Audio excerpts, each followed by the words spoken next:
A multi-billion-dollar bankruptcy settlement between OxyContin maker Purdue Pharma and plaintiffs who were harmed by America's deadly opioid epidemic has been put on hold by the U.S. Supreme Court after the justices agreed to hear a challenge by the administration of President Joe Biden over the legality of the deal.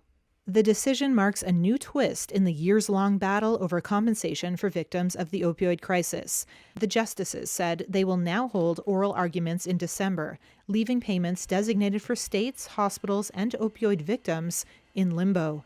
The main thing that they're reviewing is the legality of legal protections that would stop opioid lawsuits against the members of the Sackler family that own Purdue Pharma.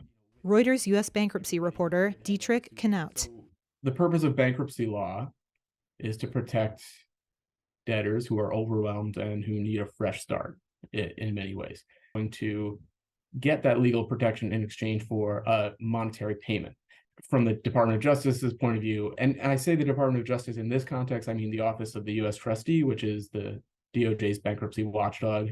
They don't think it's appropriate that you can buy legal protections that you're not entitled to under U.S. bankruptcy law. To be fair to the Office of the U.S. Trustee, they have fought this issue in small cases as well. They succeeded on an appeal over the same issue in Ann Taylor's bankruptcy, but because it wasn't the Sacklers and opioid crisis and billions of dollars, that one didn't get as much attention. Many other stakeholders have responded in opposition to the administration's request to halt the settlement. A group comprising of more than 60,000 people who have filed personal injury claims stemming from their exposure to Purdue opioid products told the Supreme Court they support the settlement, including legal immunity for members of the Sackler family. It's potentially a lot worse for the Sacklers than it is for the company. The company is bankrupt, so it will be immunized from lawsuits as a result of pretty normal bankruptcy stuff. For the Sacklers, their contribution to the bankruptcy plan is premised on them getting legal immunity. Because they're not bankrupt, they could still be sued. And a big piece of that is the Sacklers' willingness to contribute billions of dollars towards opioid abatement efforts.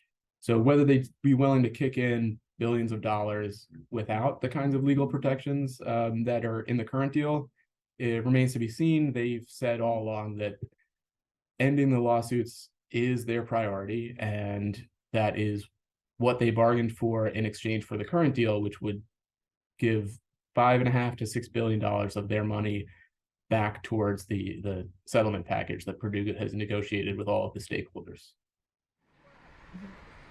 In a statement, Purdue said it was disappointed that the U.S. trustee, the Justice Department's bankruptcy watchdog that filed the challenge at the Supreme Court, has been able to single-handedly delay billions of dollars in value that should be put to use for victim compensation, opioid crisis abatement for communities across the country, and overdose rescue medicines.